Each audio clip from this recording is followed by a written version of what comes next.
الحمد لله نحمده ونستعينه ونستغفره ونؤمن به ونتوكل عليه ونعوذ بالله من شرور أنفسنا ومن سيئات أعمالنا من يهده الله فلا مضل له ومن يضلله فلا هادي له وأشهد أن لا إله إلا الله وحده لا شريك له وأشهد أن سيدنا وسندنا ونبينا ومولانا محمدا عبده ورسوله صلی اللہ تعالی علیہ وعلی آلہ وأصحابہ وبارک وسلم تسلیما کثیرا اما بعد فاعوذ باللہ من الشیطان الرجیم بسم اللہ الرحمن الرحیم فمن يعمل مثقال ذرة خيرا يره ومن يعمل مثقال ذرة شرا يره صدق اللہ العظیم۔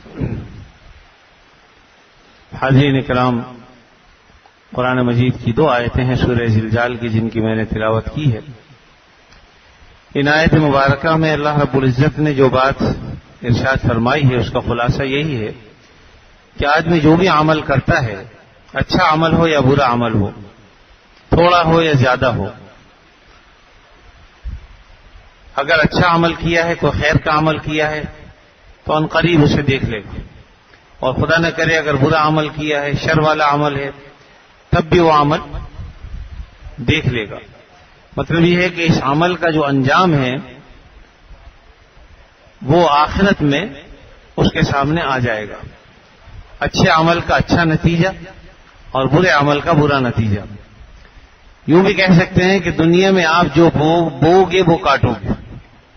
اگر کسی نے آم کی گٹھلی لگائی ہے تو انشاءاللہ آم ہی اس میں پیدا ہوں گے، اور کسی نے اگر کیکر کے بیج بویا ہے تو اس سے کانٹے نکلیں گے۔ اسی طریقے سے دنیا کا معاملہ اور آخرت کا معاملہ بھی ہے کہ ہم جو کچھ دنیا میں کرتے ہیں اصل میں ہم اپنی آخرت بنا رہے ہیں یا خراب کر رہے ہیں، دونوں باتیں کہہ سکتے ہیں۔ اگر اچھا عمل کر رہے ہیں تو جنت تعمیر کر رہے ہیں، خدا نہ کرے برا عمل ہے تو دوزخ تعمیر کر رہے ہیں۔ نبی کریم صلی اللہ علیہ وسلم جب معراج میں تشریف لے گئے تو انہوں نے دیکھا کہ ابراہیم علیہ السلام 7ویں آسمان پر جو فرشتوں کا قبلہ ہے بیت المعمور جس کا نام ہے، اس سے ٹیک لگا کر بیٹھے ہوئے، اور یہ بیت المعمور جو فرشتوں کا قبلہ ہے بالکل ہمارے دنیا کے جو قبلہ ہے اس کی بالکل سیدھ میں ہے۔ بلکہ اصولی بات یہ ہے کہ جہاں کہیں کوئی مسجد بنی وہ مسجد پھر تحت الثری سے لے کر آسمان کی بلندیوں تک پوری فضا میں بھی وہ مسجد ہی رہتی ہے۔ یہی وجہ ہے کہ ہم اگر جہاز میں بھی سفر کر رہے ہوں تو قبلہ رخ منہ کر کے پڑھتے ہیں، تو یہ نہیں کوئی کرتا کہ قبلے کی طرف نیچے منہ کر کے پڑھ رہے ہوں، کبھی قبلہ تو نیچے، ہم 32,000 فٹ کی بلندی پر سفر کر رہے ہیں تو دل میں یہ سوچیں کہ قبلہ تو نیچے۔ تو بات یہ ہے کہ ایسا نہیں ہے، بلکہ جہاز میں بھی اگر نماز پڑھ رہے ہیں تو قبلہ رخ ہم کرتے ہیں، اور چونکہ یہ کیل کی مانند ہے، ایسی کیل جو زمین میں گڑی ہوئی ہے اور جس کی بلندی بالکل آسمانوں کے اوپر تک ہے، تو پوری فضا جو ہے وہ قبلہ ہے۔ اور دوسری بات یہ ہے کہ بیت اللہ یا قبلہ جو ہے یہ دیوار کا نام نہیں ہے، در و دیوار جو وہاں پر ہیں، بلکہ اللہ تعالیٰ نے وہ جگہ جو متعین کر دی ہے جس کے گرد پوری دنیا گھوم رہی ہے وہ پورا کا پورا قبلہ ہے، اور آخر تک وہ قبلہ ہی ہے ہمارا۔ اس لیے چاہے ہم یہاں سجدہ کریں، چاہے فضا میں کریں، جہاں بھی کریں وہ قبلہ ہی کی طرف ہوگا۔ دوسری بات حضرت قاری طیب صاحب رحمۃ اللہ علیہ نے لکھی ہے یہ بات اپنی کتاب میں کہ 7ویں آسمان پر تو حضرت ابراہیم علیہ السلام بیت المعمور سے ٹیک لگا کر بیٹھے ہوئے تھے، لیکن ہر آسمان پر ان کا قبلہ الگ ہے اور اسی کی سیدھ میں ہی ہے وہ، یعنی 7ویں آسمان پر بیت المعمور فرشتے جو 7ویں آسمان پر رہتے ہیں ان کا قبلہ، 6ٹھے آسمان پر بھی قبلہ ہے، 5ویں پر بھی ہے، 4تھے پر بھی ہے، 3رے پر بھی ہے، دوسرے پر، پہلے پر، یہاں تک کہ زمین، اور بالکل اس کی سیدھ میں ہے۔ حضرت قاری طیب صاحب لکھتے ہیں کہ اگر کوئی شخص 7ویں آسمان سے بیت اللہ کی یعنی اگر وہاں بیت المعمور سے کوئی پتھر پھینکے تو بالکل بیت اللہ کی دیوار پر ہی گرے گا، اتنی سیدھ میں۔ تو بہرحال ہر آسمان پر جو فرشتے رہتے ہیں وہاں کا قبلہ وہیں پر موجود ہے۔ اور بیت المعمور کے بارے میں یہ بات ہے کہ 70,000 فرشتے روزانہ اس کا طواف کرتے ہیں، اور جو ایک مرتبہ اس کا طواف کر لیا ساری زندگی قیامت تک اس کا دوبارہ نمبر نہیں آئے گا. اس قدر بڑی تعداد میں فرشتے ہیں اللہ کے. یہی وجہ ہے نا کہ حضرت فرشتوں نے کہا تھا کہ نحن نسبح بحمدک ونقدس لک. اے اللہ ہم آپ کے حمد و ثنا اور تسبیح و تقدیس بیان کرنے کے لیے کافی نہیں ہے؟ یعنی اتنی بڑی تعداد میں آپ نے ہمیں پیدا کیا ہے تو ہم آپ کی تسبیح اور تقدیس بیان کریں گے. لیکن بات یہ ہے کہ اللہ تعالیٰ نے فرمایا قال انی اعلم ما لا تعلمون، جو میں جانتا ہوں وہ تم نہیں جانتے. ہم نے تمہیں پیدا کیا ہے لیکن تمہارے اندر جذبات نہیں رکھے، خواہشیں نہیں رکھی. لیکن انسان کو جو پیدا کیا ہے تو انسان کے اندر جذبات بھی ہیں، اس میں ملکوتی صفات بھی ہیں اور اس کے ساتھ ساتھ ناجائز خواہشیں بھی رکھی. اب انسان کو یہی چیز فرشتوں سے ممتاز کرتی ہے کہ فرشتے جو کچھ بھی کرتے ہیں اللہ تعالیٰ نے جو حکم دیا ہے وہ اس کو کرنے پر مجبور ہیں.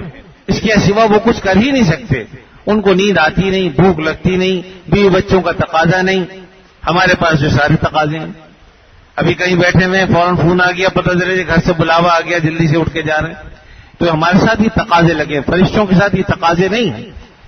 اسی لیے کہتے ہیں کہ فرشتوں سے بہتر ہے انسان بننا، مگر اس میں ہوتی ہے محنت زیادہ.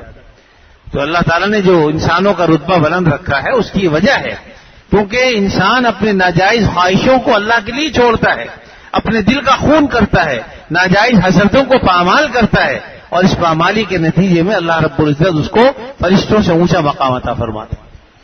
اس لیے کہ فرشتوں کے پاس خواہشیں نہیں ہیں، آپ کے ہمارے پاس خواہشیں ہیں. ان خواہشوں کے باوجود ہم اللہ کے لیے اپنی خواہشوں کو قربان کریں گے تو اللہ رب العزت ہمیں جو درجہ عطا فرمائیں گے وہ فرشتوں سے بلند تر ہوگا، کیونکہ اللہ کے لیے ہمیں اپنے دل کا خون کر دیا. ان کے پاس خون کرنے کے لیے کوئی چیز نہیں. تو بہرحال یہ فرشتے اللہ تعالیٰ نے پیدا کیے ہیں اور وہ بیچارے یہ سمجھتے تھے کہ اصل مقصد انسان کو پیدا کرنے کا بھی یہی ہے کہ وہ اللہ کے حمد و ثنا کریں، تحمید و تقدیس کریں. تو یقیناً اللہ کی عبادت تو ہے انسانوں کو پیدا کرنے کا مقصد بھی، لیکن بات یہ ہے کہ اللہ تعالیٰ نے انسان کو جو پیدا کیا اس میں سفلی جذبات بھی رکھے ہیں اور ملکوتی صفات بھی رکھی ہیں. دونوں چیزیں رکھی ہوئی ہیں اور دونوں بتا دیے گئے ہیں کہ بھئی یہ راستہ ادھر جا رہا ہے، یہ راستہ غلط جا رہا ہے. اب انسان کو اتنی قدرت بھی دی کہ جو راستہ چاہو تم اختیار کر لو، مجبور نہیں کرتا ہے اللہ تعالیٰ کسی کو کہ ضرور وہ جہنم کے راستے پر ہی چلے. یہ تو ہم خود ہی دوڑ دوڑ کے ادھر جا رہے ہیں. خود آپ صلی اللہ علیہ وسلم نے ارشاد فرمایا کہ تم دوڑ دوڑ کے جہنم کی طرف جا رہے ہو اور میں کمر سے پکڑ پکڑ کر تمہیں کھینچ کھینچ کر وہاں سے واپس لا رہا ہوں.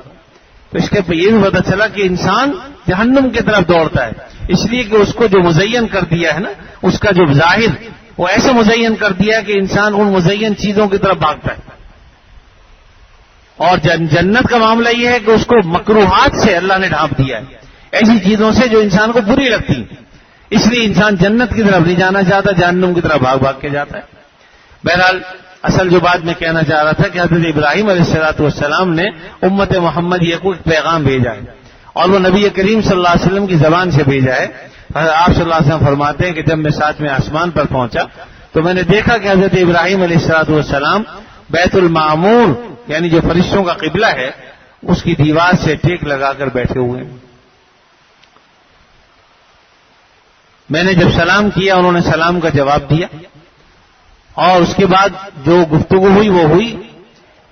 حضرت ابراہیم علیہ السلام نے جو پیغام دیا وہ یہ تھا آپ صلی اللہ علیہ وسلم کو کہ آپ اپنی امت سے جا کے یہ کہہ دیجئے کہ الجنت قیعان، جنت ایک چٹیل میدان ہے، اگر یہاں آؤ تو عمل ساتھ لے کے آنا، کیونکہ تم اپنے عمل سے جنت میں محلات بھی تعمیر کرو گے، جنت میں باغات بھی لگاؤ گے، جنت میں نہریں بھی جاری کراؤ گے، اور بھی جنت کی جو زیب و زینت ہیں وہ تمہارے اعمال کی بدولت ہی ہوں گی. الجنت قیعان، جنت ایک چٹیل میدان ہے، تم اپنے عمل سے اس چٹیل میدان میں چاہو تو محلات تعمیر کر لو، چاہو تو باغات لگا لو، چاہو تو وہاں پر نہریں جاری کرا دو، اب تمہارے اپنے اوپر ہے. اس کا کیا مطلب ہوا؟ نتیجہ یہ نکلا کہ ہر انسان معمار ہے، ہم میں سے ہر آدمی اب چاہیں تو جنت تعمیر کریں اور خدا نہ کرے اگر برے کام شیطانی کام ہم کر رہے ہیں تو گویا اپنی دوزخ بنا رہے ہیں. ہر برے عمل کا ایک خاص نتیجہ ہے، یقیناً پھر وہ دیکھنا پڑے گا. اللہ تعالیٰ اپنا فضل فرما دے تو الگ بات ہے، ورنہ اصول اور قاعدہ تو اپنی جگہ پر ہے، ضابطے اپنی جگہ پر ہے.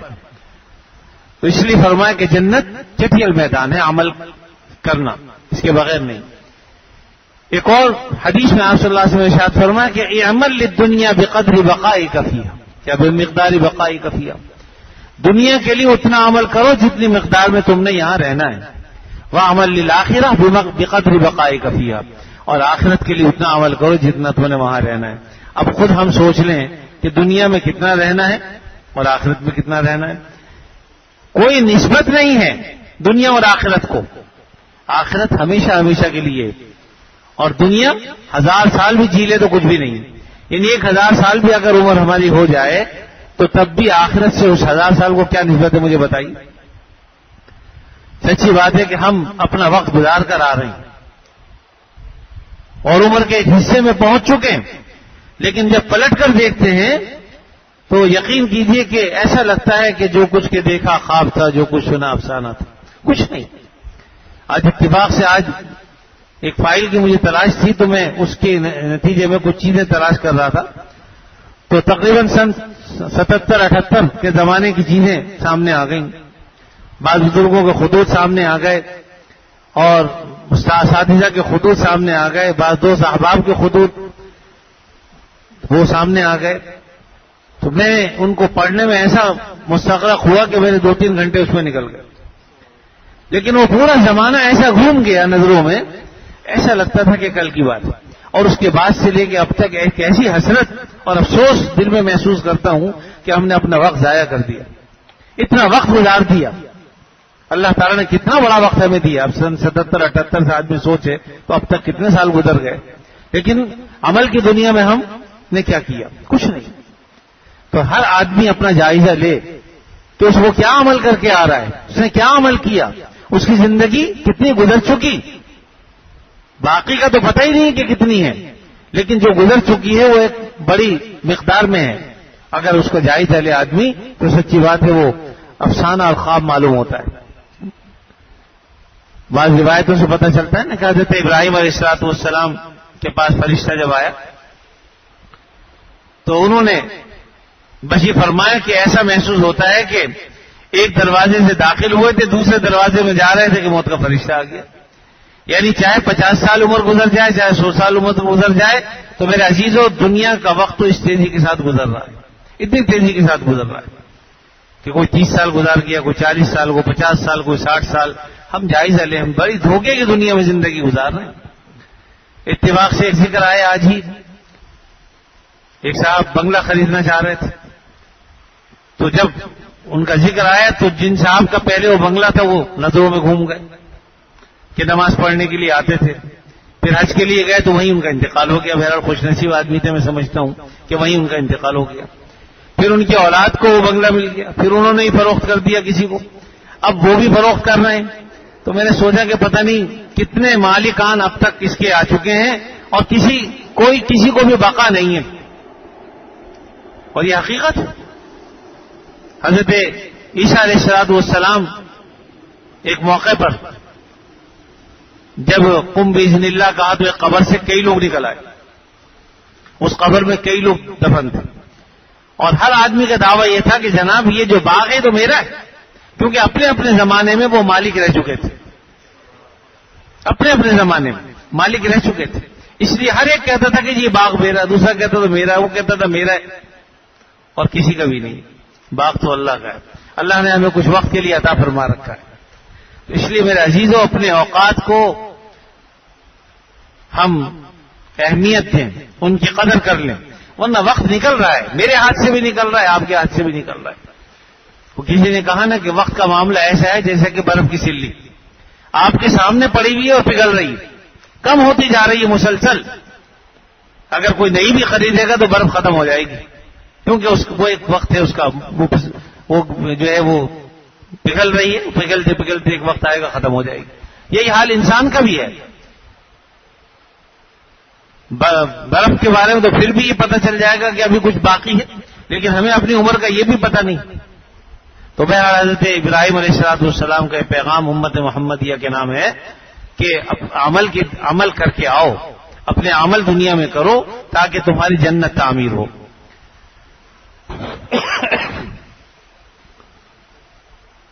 تو میں نے حدیث بھی بیان کرتی کہ یہ عمل دنیا بقدر بقائے کا فیہا، آخرت کے لیے اور دنیا کے لیے اتنا عمل کرو جتنا تم نے یہاں رہنا ہے. اب اگر ہم اپنا جائزہ لیں تو آخرت اور دنیا کو کوئی نسبت نہیں ہے. اس لیے میرے عزیزو اعمال سے غافل نہ ہو، خاص طور پر اچھے اعمال. اللہ تعالیٰ جو موقع دے، نفل پڑھنے کا موقع ملے تو ترک مت کیجیے، سنتوں کا موقع ملے ترک مت کیجیے، فرائض کا موقع ملے ترک مت کیجیے. اپنے اپنے وقت پر ہر ایک چیز کو ادا کرتے چلے جائیے تاکہ جہاں ہم اپنی دنیا بنا رہے ہیں ہماری آخرت بھی جو ہے وہ ایسا نہ ہو کہ خالی ہو جائے. حضرت مولانا یعقوب صاحب رحمۃ اللہ علیہ جو صدر مدرس ہے دارالعلوم دیوبند کے، بڑے اللہ والے اور مجذوب قسم کے آدمی تھے. میں نے پہلے بھی غالباً ان کا واقعہ بیان کیا تھا کہ ایک دفعہ ان کو بس یہ بڑھ لگ گئی کہ اللہ میاں 3 لاکھ روپے چاہیے. اب مسلسل مانگ رہے ہیں، دعا کر رہے ہیں، اور کرتے کرتے اسی طریقے سے ان کی آنکھ لگ گئی، سو گئے. خواب میں دیکھا کہ جنت میں پہنچ گئے اور وہاں ایک بہت ہی خوبصورت سفید رنگ کا محل ہے، بہت ہی خوبصورت. تو ادھر ادھر جا کے اس کو دیکھنے لگے. فرشتوں وہاں موجود تھے، ان سے پوچھا کہ بھئی یہ کس کا محل ہے؟ تو کسی نے کہا کہ بھئی یہ مولانا یعقوب صاحب کا محل. تو کہا بھئی یعقوب تو میں ہی ہوں، کہنا مجھے جانے دو اندر. کہا کہ نہیں ابھی وقت نہیں آیا ہے، تو آپ ہی کا محل لیکن ابھی وقت نہیں آیا، جب وقت آئے گا تب آپ جا سکیں گے. تو کہا کہ اچھا بھی گھوم پھر کے تو دیکھ لوں. کہا کہ ہاں خوب دیکھیے اچھی طرح سے. اب اس کو گھوم پھر کے دیکھنے لگے تو مختلف قسم کے نقش و نگار اور انتہائی قیمتی موتی اور دوسری چیزوں سے مزین تھا. ایک کونے میں جب گئے تو دیکھا کہ ایک موتی وہاں موجود نہیں، نکلا ہوا ہے. تو جو وہاں موجود فرشتے تھے ان سے کہا کہ بھئی یہ موتی یہاں لگایا نہیں گیا یا جو ہے وہ کہیں گر گیا یا ٹوٹ گیا، کیا ہوا؟ کہا کہ لگا ہوا تو تھا، لیکن جن کا یہ محل ہے وہ اللہ میاں نے صبح سے پیسے مانگ رہے ہیں 3 لاکھ دے دو 3 لاکھ دے دو. تو اللہ تعالیٰ نے فرشتوں کو حکم دیا بھی ایک موتی توڑ کو دے دو، ہے تو 3 لاکھ سے زیادہ قیمتی کا لیکن تم دے دو ان کو. اب آنکھ کھل گئی. تو تھے تو مجذوب آدمی. اب اٹھتے ہی بس کہنے لگے اللہ میاں مجھے محل نہیں چاہیے، نہ مجھے 3 لاکھ چاہیے نہ مجھے محل چاہیے، مجھے چاہیے ہی نہیں محل. اور پھر کہنے لگے کہ اللہ اگر میرا ہی محل توڑ کے مجھے واپس کریں گے تو میری تو آخرت خراب ہو جائے گی، لہذا مجھے محل نہیں چاہیے اور مجھے یہ 3 لاکھ نہیں چاہیے. کیونکہ بات یہ ہے کہ ہم نے اپنے عمل سے وہ محل تعمیر کیا ہے اور اللہ نے اپنے فضل و کرم سے ہم سے وہ عمل کرا لیے. تو اب ایسا نہ ہو کہ ہم اپنی بدعمالیوں کے سبب اس کو ضائع کرتے. تو بہرحال یہ تو ایک واقعہ تھا جو حضرت مولانا یعقوب صاحب رحمۃ اللہ علیہ سے متعلق ہے. تو حقیقت یہی ہے کہ اگر اللہ رب العزت ہماری اپنی آخرت برباد کر کے اپنی دنیا اگر بنائیں گے تو پھر اس کا کیا حاصل؟ کوئی حاصل نہیں. اور یہاں ایک بات اور سمجھ لیجیے کہ عمل پر کوئی آدمی ناز نہ کرے. میں نے ایک مرتبہ ایک حدیث بیان کی تھی کہ الناس کلہم ہالکون الا العالمون، کہ لوگ سارے کے سارے ہلاک ہونے والے ہیں سوائے علماء کے. علم والے بچیں گے ورنہ سب ہلاک ہو جائیں گے. والعالمون کلہم ہالکون الا العاملون، اور اہل علم بھی ہلاکت میں پڑنے والے ہیں سوائے عمل کرنے والوں کے. عمل والے بچیں گے. اور پھر فرمائے کہ والعاملون کلہم ہالکون الا المخلصون، عمل کرنے والے بھی ہلاکت میں پڑ سکتے ہیں مگر ہم مخلص لوگ.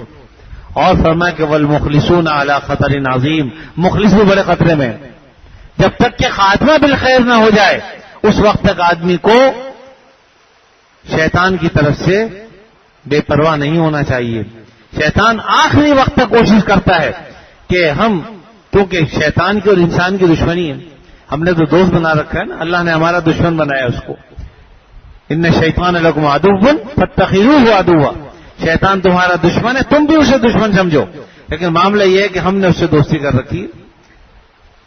بعض اوقات وہ تو وسوسہ ڈال کے ہٹ جاتا ہے، لیکن ہم بعض اپنی ناجائز خواہشوں کو ایسے درجے کی پایہ تکمیل تک پہنچاتے ہیں کہ شاید شیطان بھی نہ پہنچا سکے.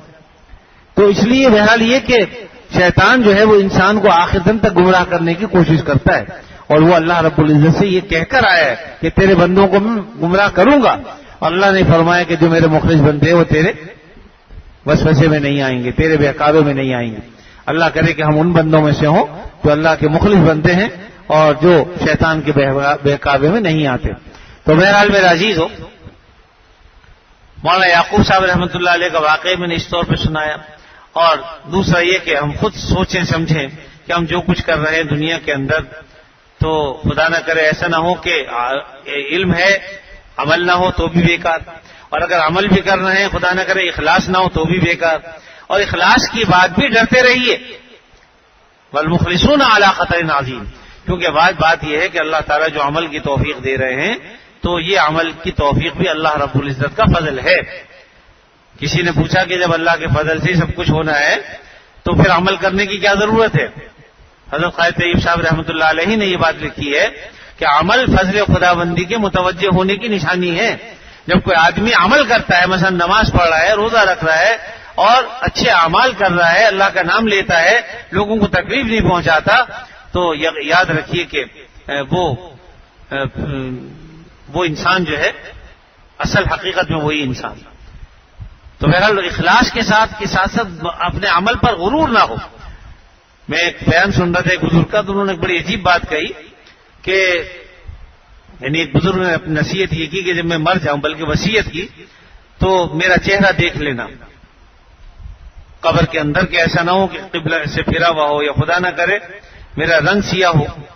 اور پھر بتایا کہ میں نے 3 بادشاہوں کا دور دیکھا ہے، 3 خلفاء کا، یعنی بات کے خلفاء کی بات ہے، تو ان تینوں کے چہروں کو سیاہ دیکھا، ان تینوں چہروں کو قبلے سے پھرا ہوا دیکھا، اس لیے مجھے ڈر ہے، لیکن مجھے امید ہے کہ انشاءاللہ ایسا میرے ساتھ نہیں ہوگا۔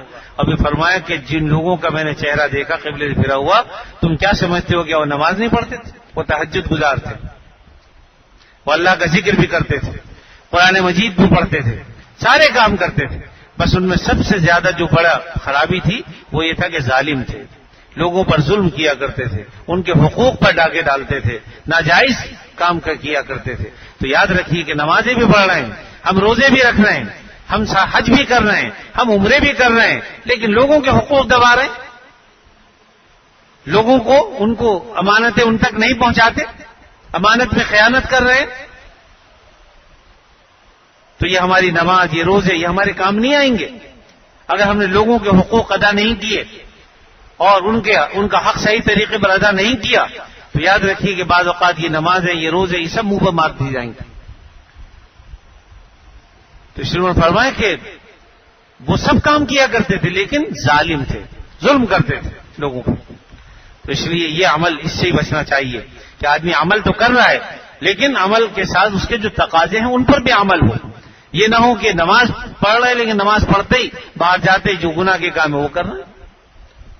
اس لیے ان تمام چیزوں کو، تو ایک تو یہ کہ انسان علم حاصل کرے، علم کی روشنی بہرحال نور ہے وہ، اور اس کے ساتھ پھر عمل کرے اس علم پر، اور پھر عمل بھی اخلاص کے ساتھ کرے، اور اخلاص کے ساتھ ساتھ اللہ سے ڈرتا بھی رہے، دعا بھی کرتا رہے کہ یا اللہ اپنے فضل و کرم سے مجھے جو ہے وہ آپ نے علم پر عمل بھی کرا دیا، اخلاص بھی عطا فرما دیا، مرتے دم تک اس میں استقامت بھی عطا فرمائی۔ بعض اوقات آدمی کو استقامت نہیں رہتی، اس لیے استقامت بھی ہونی چاہیے۔ اور یہ میں پہلے بھی کئی بار عرض کر چکا ہوں کہ اللہ تعالیٰ کے فضل سے ہی انسان جنت میں جائے گا، عمل سے نہیں جاتا، لیکن عمل فضل خداوندی کے متوجہ ہونے کی دلیل اور نشانی ہے کہ اللہ کا فضل اسی طرح متوجہ ہے تبھی تو یہ نماز پڑھ رہا ہے، اللہ کا فضل متوجہ ہے تبھی تو یہ لوگوں کے حقوق ادا کر رہا ہے۔ تو اس لیے اللہ کا فضل جب متوجہ ہوتا ہے تو انسان اچھے اعمال اختیار کرتا ہے، اور خدا نہ کرے اگر اللہ کا فضل متوجہ نہیں ہے تو انسان پھر خراب اعمال کی طرف جاتا ہے۔ اس لیے اللہ سے استقامت بھی مانگی کہ اللہ تعالی ہمیں عمل پر استقامت بھی دے۔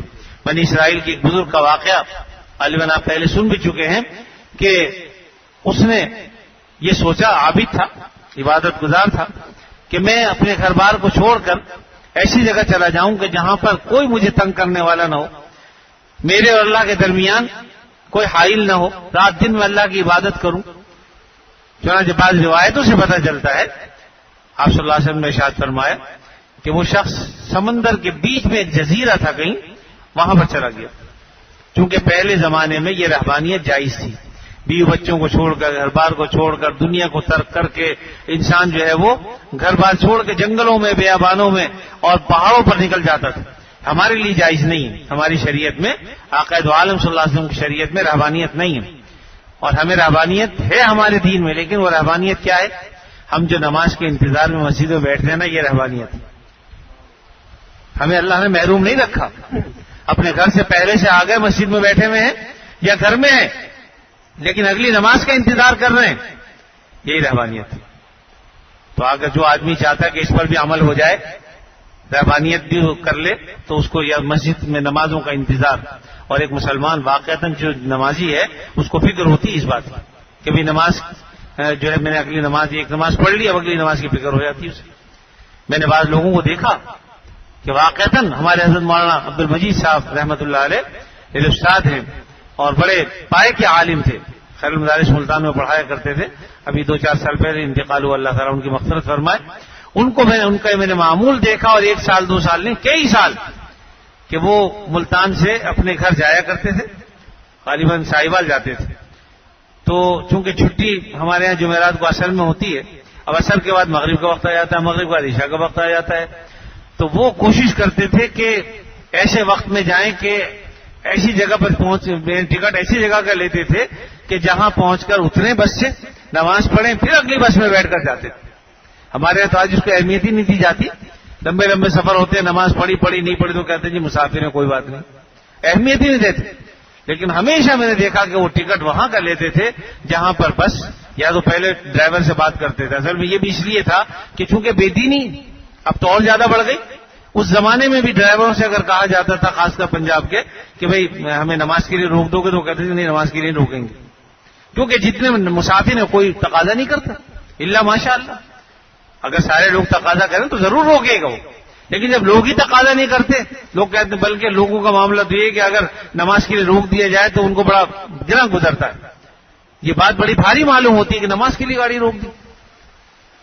تو بہرحال ان کا معاملہ یہی تھا کہ وہ ایسی جگہ کا ٹکٹ لیتے تھے کہ جہاں انہیں مغرب کی نماز مل جائے، پھر مغرب نماز پڑھ کے پھر وہ ساہیوال کا ٹکٹ لیتے تھے، اس لیے کہ عشاء میں وقت لمبا ہوتا ہے لیکن مغرب کا وقت مختصر ہوتا ہے اس لیے. اور انہی کے حوالے سے ایک بات اور بھی فائدے کی بتا دوں کہ ایک مرتبہ انہوں نے کسی ڈرائیور سے کہا بھائی گاڑی روک دو، اس نے گاڑی روکی، یہ نماز کے لیے اترے اور نماز پڑھ کے 2 منٹ میں واپس آ گئے. تو وہ بڑا حیران ہوا اور کہنے لگا کہ بس نماز پڑھ لی؟ ہاں جی پڑھ لی. کمال ہے یار، اتنی جلدی نماز پڑھ لی. ہم تو اس لیے نہیں روکتے کہ لوگ آدھا گھنٹہ لگا دیتے. تو اس میں یہ بھی ہے کہ ہم لوگ بعض اوقات دین کے تقاضے پر صحیح عمل نہیں کرتے. یعنی بس والے نے بس روکی نماز کے لیے اور ہم نے پتہ چلا وہاں 1 گھنٹہ ضائع کر دیا، تو یہ بھی غلط ہے. اپنے جلد از جلد مختصر صورتیں پڑھ کے دو جس میں قیام قعود صحیح طریقے کا ہو، اور پڑھ کے فوری طور پر اگر آ جائیں تو یقیناً اس سے تکلیف کسی کو نہیں ہوتی. لیکن جب آدھا ہے کہ گھنٹہ لوگ جو ہے وہ ضائع کر دیتے ہیں نماز میں، کیا اپنے دوسرے اعمال میں آنا جانا، ادھر ادھر پھرنا پھرانے میں، تو پھر اس سے تکلیف ہوتی ہے. تو اس سے بھی یہ بھی ہمیں سمجھنا چاہیے کہ ہمیں ایسا کوئی عمل اختیار نہیں کرنا چاہیے جس کی وجہ سے دوسرے لوگ جو ہیں وہ نماز سے یا دوسری چیزوں سے جو ہے وہ بھاگیں، راہ فرار اختیار کریں. بہرحال یہ صاحب جزیرے میں چلے گئے اور وہاں جا کر انہوں نے رہنا شروع کیا. اللہ نے اپنے فضل سے یہ کیا کہ ایک انار کا درخت وہاں پر اگا دیا جس میں ایک بڑا انار، اتنا بڑا انار تھا کہ اس ایک انار سے ہی ان کا پیٹ بھر جاتا تھا.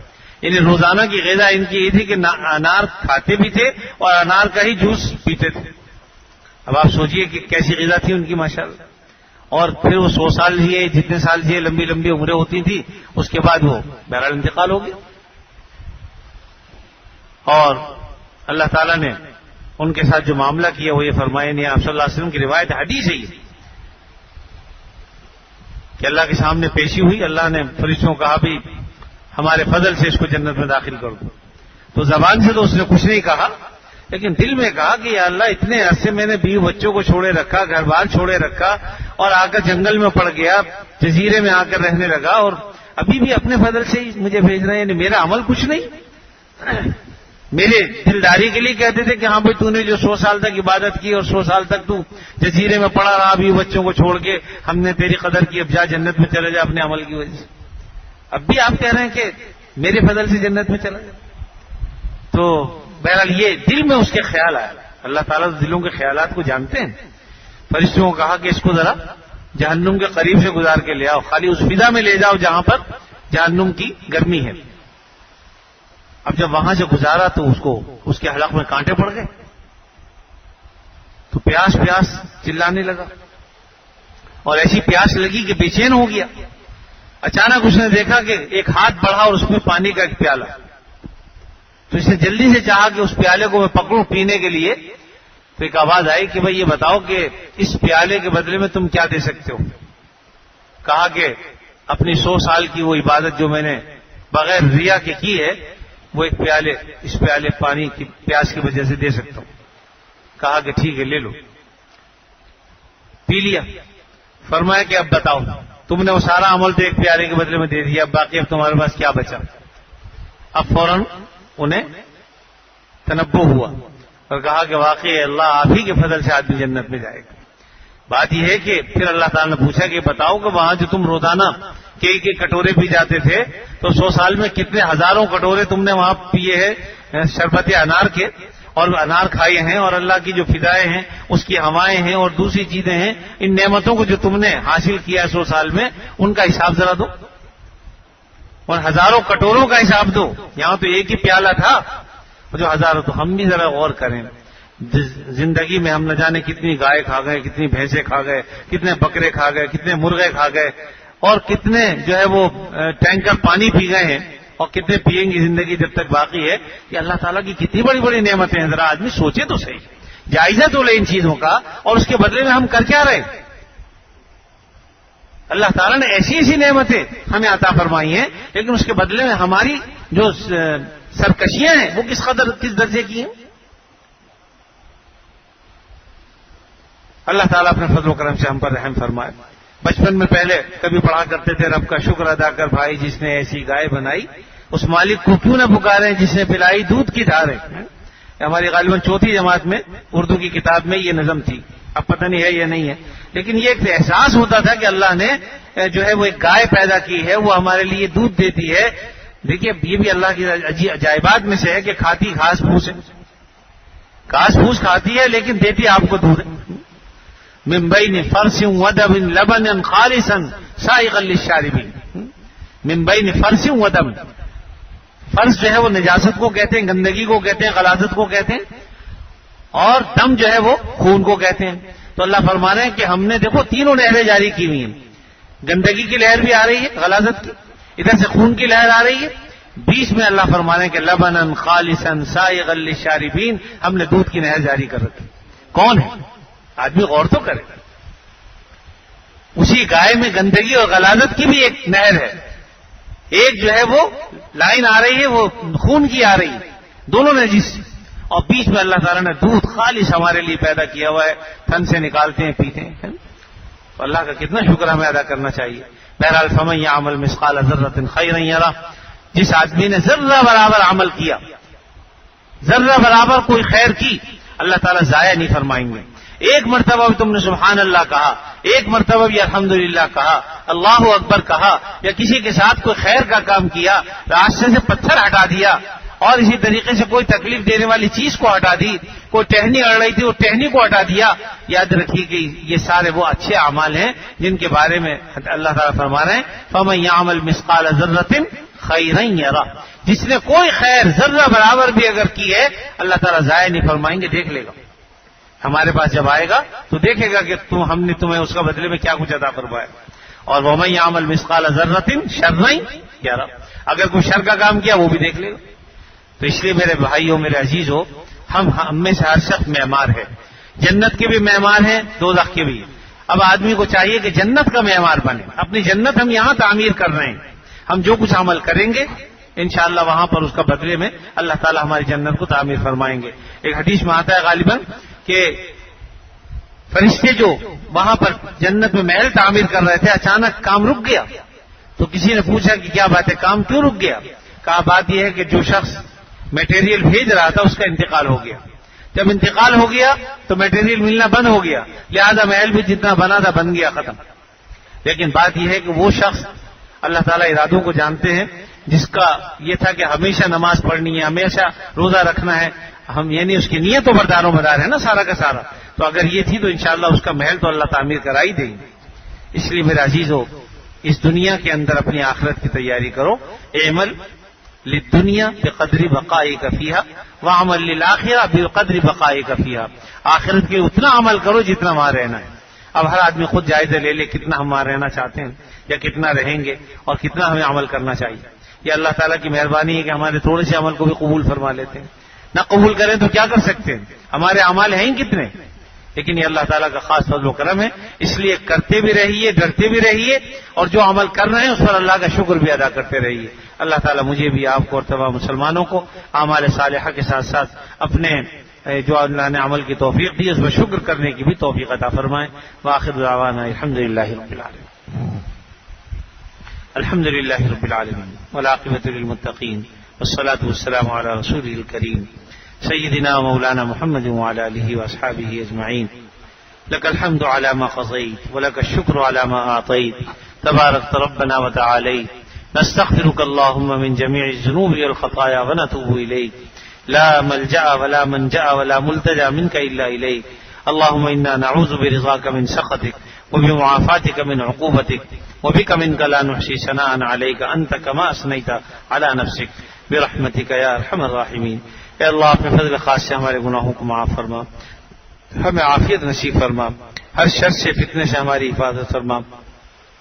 اے اللہ اپنی جنت کو تعمیر کرنے کی ہمیں توفیق عطا فرما, اعمال صالحہ کی توفیق عطا فرما, اچھے اعمال کی توفیق عطا فرما. یا اللہ دین پر استقامت عطا فرما. اے اللہ جو عمل کرائیں گے وہ آپ ہی کرائیں گے, آپ ہی توفیق عطا فرمائیں گے. اے اللہ ہم کیا اور ہمارے ارادے کیا, اپنے فضل و کرم سے ہمارے ارادوں میں استقامت عطا فرما. اے اللہ اعمال صالحہ کی توفیق عطا فرما. اے اللہ جب تک زندہ رہیں آپ صلی اللہ علیہ وسلم کی تعلیمات و ہدایات پر عمل کی توفیق عطا فرما. اے اللہ ہمارے والدین کی مغفرت فرما. اے اللہ ہمارے والدین کی مغفرت فرما. اے اللہ ہمارے والدین کی مغفرت فرما. اے اللہ اسی طرح ہمارے عزیز و اقارب, رشتہ دار, دوست, احباب, اے اللہ سب کی مغفرت فرما. ہمارے اساتذہ کی مغفرت فرما, مشائخ کی مغفرت فرما. اے اللہ ہمارے شیوخ کی مغفرت فرما. یا اللہ اپنے فضل و کرم سے تمام مسلمان مردوں کی اور عورتوں کی مغفرت فرما. اللہم اغفر للمؤمنین والمؤمنات والمسلمین والمسلمات. اے اللہ جب تک زندہ رہیں آپ صلی اللہ علیہ وسلم کی تعلیمات پر دل و جان سے عمل کی توفیق عطا فرما, اور جب وقت آخر آئے خاتمہ ایمان پر فرما. وصلی اللہ تعالی علی خیر خلقہ محمد وعلی آلہ واصحابہ اجمعین. آمین برحمتک یا ارحم.